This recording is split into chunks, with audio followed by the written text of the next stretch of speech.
Yo, top Billin, Jersey Murph back again, partnering up with the great folks over at DraftKings, who once again have a steal of a deal. They told me to tell you once again, new customers signing up for that sportsbook, that DraftKings Sportsbook app, can get $200 in bonus bets with a $5 bet. A $5 bet can get you $200 in bonus bets instantly, and all you have to do is head on over and download that DraftKings Sportsbook app, enter the promo code TOPBILLIN, and get to playing. It's going to be super fun, and no matter what, they have you covered. If you don't have online wagering in your state, it does not matter. DraftKings Daily Fantasy is where it's at. That bad boy is fun. I try to dabble in that there, and I also love those parlays. That's where you enter multiple bets in the same event and level up for even more prizes. $5 will get you $200 for new users using that promo code TOPBILLIN at the DraftKings Sportsbook app, and you haven't already done so? What are you waiting for? Don't do it now, but right now. Let's go.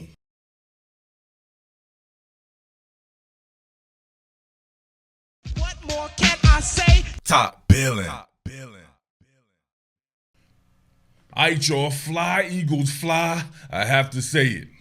My man Tanner McKee outplayed Anthony Richardson in that Colts-Eagles preseason game. And that was under more difficult circumstances. Think about this.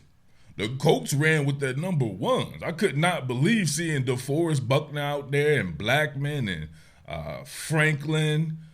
You know what I'm saying? Quiddy Pay and all these guys out there. They had their real dudes rolling on defense where the Eagles didn't have any of that, right? Eagles were playing with guys who are reserved to guys who are reserved. You know what I mean? Not across the board, but everyone out there was a reserve. And then you had some guys who may be more like rotational call-up pieces too. So imagine that right there. So I thought Tanner McKee, I was like, oh man, he's going to have a tough go at this because he's playing with guys who are reserves as well. So going against a team like the Colts is a roughneck type team, right? I really respect the Colts personnel, especially on defense. And man, he was out there battling, making throws, right? Now this particular throw right here, this was a little bit later, but this was a throw right here. I was like, oh my God, this joint is tough. You see right here on a slant to my man Joe Ngata. This dude's working with a virgin tight window. Look at him on the pull, no play action needed. And Jakob, virgin tight. Oh, my man Ngata, right? Hat on the ball right there. Look at my man right here. Head to the outside, hat on the ball. Man, I just love great defense right there. And Ngata sent to Zombie Town. Won't you send me to Zombie Town? But listen, your boy Tanner McKee right here on the pull. Look at the leverage. Great route here by Ngata to get that inside leverage. You got that over and under coverage here, right? Safety over the top. But he's driving on the ball as well. And with that being said, you have a finite amount of opportunity right there, right? A minuscule amount of space to work with. And look at him put it right on the money, right between the numbers here. Before the safety could get there. And in sticky coverage. Look, the cornerback is in great coverage. And look, it didn't matter. Boom. Look at the product placement. That joint was hard. And look at that right there. Would have been a first down. But of course, man got sent to Zombie Town. But shit, they had nothing to do with Tanner McKee. He was out there balling. Now listen, I don't want anyone to get this misconstrued, right? Tanner McKee, this is preseason content. I never want to see Tanner McKee again unless we're blowing some team out, right? We have a franchise quarterback. Don't be like this dude right here. He says, I get Nick Foles vibes from this man. Bring Nick Foles and let him mentor him, and he will create our dynasty that Nick Foles should have done. Fire Howie Roseman. He didn't keep Foles over Wentz. He didn't make the right call. Fire Howie. The fuck out of here. This is the dumbest shit I've ever heard in my life. First and foremost, right? Listen, I don't want to get into the Wentz Foles thing right there. I'm a loyal cat, right? I'm never going to disrespect what Carson Wentz did in that particular time period, and especially that particular season, right? Leading up to that. But dude, We have Jalen Hurts on this team, right? And this is coming from the dude, right? Before any of these guys you watch here, they create content on Philadelphia. Your boy right here covered Alabama since Jalen Foot, or before he even stepped foot on Alabama's campus. You can see right here, the first time I ever did something on Jalen Hurts just on this channel was in May of 2018, I believe. I was covering that man before then because I worked at SB Nation and Saturday Down South covering Alabama. Jalen Hurts is my man. He ends up going to my team. He's everything that I told everybody over all these years that he would be. He's the dynasty quarterback, right? Tanner McKee, very good. And it kind of reminds me of, right, even though it's not an apples to apples comparison, when Michael Vick, when he was in Atlanta, they had a cat behind him named Matt Schaub. You knew Matt Schaub was very good. He was going to need his own team. Tanner McKee is going to need his own team because Jalen Hurts is the man in Philly. Let's get that straight. All right, what I like about McKee is he seems to always have a plan. I said it before. Pre and post snap, he has a plan. You get a streak here to the left, flat route here, you get an over route, and you get a dig backside here by Ngata. Now, these are long developing plays. These guys are running pretty much coverage across the board, and you see the linebackers here on the second level get depth as well. What that does is it widens the field, right? It widens it from a vertical standpoint. Look at everybody right here. That's having a plan. You know that all these guys have eyes on you, but they're having to sink deeper because of these deeper routes. And the yard game being a little bit longer down the field, what do? This is a good play by him. You take off and make them defend you. Right there, that's just easy yards. You're helping to move your team down the field. Not the best athlete you'll see, not the most fleet of foot, but if he can continue to do stuff like that, he makes himself that much more harder to defend, right? He's going to spray the ball all around the yard. If he can do that as well, lights out. Coach Brian Johnson doing the damn thing right here. This is straight out of Dan Mullen's playbook when Coach Brian Johnson was the offensive coordinator at Florida. Identifiers. What's your identifier in this play? You have Franklin here mugged up into the A-gap. Here's your identifier. What is this guy going to do right here? So right now he's playing with inside leverage. You have a receiver over here.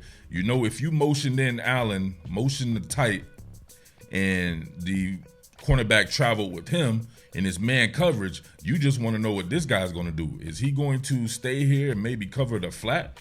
Because you have a wheel route here going to Trey Sermon, and you just got to know how to put it on him. Pause, right? So if that guy drops off, you know that Franklin's going to have a tough time working with this wheel route right here because he's out of position by a gap. So damned if you do, damned if you don't on this one right here. Look at that. That guy vacates, you get it on that wheel route. Oh, right over his head. Giving him nausea. I've been in that position before as a linebacker. Right there, when somebody out leverages you, right? Look at that. You ran that almost like interference right here on this slant call right here. You throw it over his head, he has a dip on the inside, he already is out leveraged. And I shudder to think if that's Philly flyer DeAndre Swift running this is a touchdown probably. But look at this. Oh, great call, great play recognition, all of the above. That's hard. So when people talk about putting pass tags on the back of run calls, they only think about a quarterback putting the ball in the belly of the beast to the running back and either keeping it or running it himself or something like that, right? There's all kinds of ways to skin a cat. This right here is a sight adjust, right? If you're looking at this right here, this guy is way off, right? He's way off of Devin Allen here, right? So if this is man coverage, you already have this made, right? You can get Ngata here to block, throw this leverage screen here out to Devin Allen and have him do work, which is exactly what happens here. You see this right there? They're actually run blocking. You saw that? Bang. And then Devin Allen hit, boom. Woo. He took a cold one, baby. Big hits. That's what I miss. I miss big hits, man. Giving them, should even take, no, I don't miss taking them hit. Giving them like big hits like that. A straight up leverage screen. Let's look at it again from the blocking standpoint. You can see them fire off on the ball here, right? They're firing off forward like it's run blocking. So obviously they know that this has a built-in screen here. Get that out there. This man's out leveraged because he was peeking inside anyway. Now you get the ball to the fastest man in the NFL, and man, let him do his thing right there. Bang! Another zombie moment. He was mummified right there, right? He was a walker. But he's one of them new age walkers, right? He knew he got lit up too. You start clapping at the dude who lit you. The new age walkers, they be a little feisty. He was like, and they clapping and shit. Come on, man. What are we doing here? What are you doing? What about putting your rookie right here in a precarious situation, 4th and 2 or something like that, and he makes the right call right here, going to this curl route by Ngata, the guy he's going to go to anyway. Ngata definitely showed out this particular preseason, in his first preseason as well. But look at Tanner McKee subtly sliding the pocket here. A little bit of a breach off the left side. He waits, and Jakob, right between the numbers, moves the chains. One more game right here. On the pull, he recognizes man coverage across the board, right? You get 2-on-1 right here with the shallow zone sink by the linebacker, and you can see the leverage coming right here. If he throws this in enough time, right, throws it before he's like really starts the process, when he's rounding out of that break, all Ngata has to do is work back to the ball, which he does. We know Ngata's very polished from his time at Clemson. Works back to the ball. Same deal right here. You have an out route called over there. Way too much leverage being given. So if you're giving leverage, he's going to take it. You give him an inch, he will take a mile. Front facing play action fake. Quickly shoot it out there. Low and away, right? Low and away. There's no chance for a cornerback to get this right here. All you have to do is be a natural hands catcher. On first down right there, almost an extension of the run. All right, look at his understanding of zone right here, waiting for Ty Jackson to clear. Look, not enough depth here by the linebacker. Like they like to start up and then try to shoot for that depth. You know, a linebacker's probably not going to get there, especially when he starts peering back at you, and you're waiting for your guy to get depth there, and that's exactly what he does. He gets that, and he clears them, and he just takes what the defense gives him. Pre and post snap recognition, Tanner McKee seems to be very good at that, at least as we're watching here in preseason ball. But like I said before, I think he outplayed Anthony Richardson. Not to say that Richardson played bad, right? He had some moments there, right? He was very uneven himself. He had a couple of drop passes, but he had some terrible throws and some really poor decisions as well that could have gone the other way as far as interceptions go.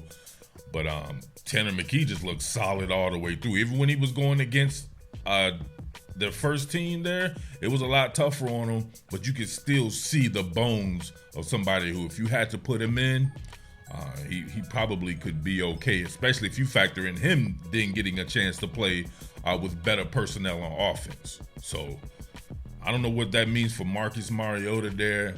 He still has a ton of experience. He still has a ton of talent, but I did not know the thing about him. I didn't watch the QB series or whatever like that. I ain't trying to watch that in the offseason, to be honest with you. I be trying to separate from football a little bit, you know what I mean? I be so immersed in it during the season. I be having to do something else, man. Pick up a book or something. But if his heart is not in the football, I think it's starting to show on the field. Right? If doesn't have that type of passion, if you have one foot out the door in this particular sport, it'll catch up and show itself very quickly. So maybe they should probably move on from Mariota despite the experience factor there. So I don't know. You have to let me know. All right, I just love this particular concept right here. You get that wheel, right? So it's a slant wheel combination. And this time, right, same identifier, my man right here, he shoots to the flat this time. So does the weak side linebacker. So you get both those guys shooting to the flat here, and McKee, once again, knows he wants to go here, but this time it's almost trouble, except my man ends up peeling back off and trying to attack McKee, and then the wheel route right here is wide open, absolutely wide open. Not a good throw, but not a terrible throw. It should have been caught right here. Look at that, out leverage. Look at that, looking like the Three Stooges right here. He's looking in the flat, trying to cover the flat part of this wheel route, and then Kennedy Brooks gets it wheeled up the field. Straight touchdown. I love this concept right here. If this was DeAndre Philly Flyer Swift, this is a touchdown because the ball hits him right in the hands. Look at that. Right in the hands. Couldn't corral it there. But that would have been a touchdown with Philly Flyer. So, listen, I can't wait for the season to come up. I can't wait to not be doing preseason content anymore. I want to talk about the frontline guys on this team. So, it's going to be straight up nuts right here. Straight up.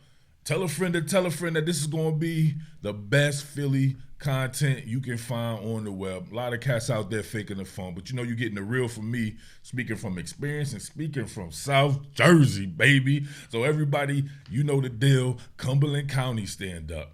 Mercer County stand up. Mercer County? I don't know about Mercer County.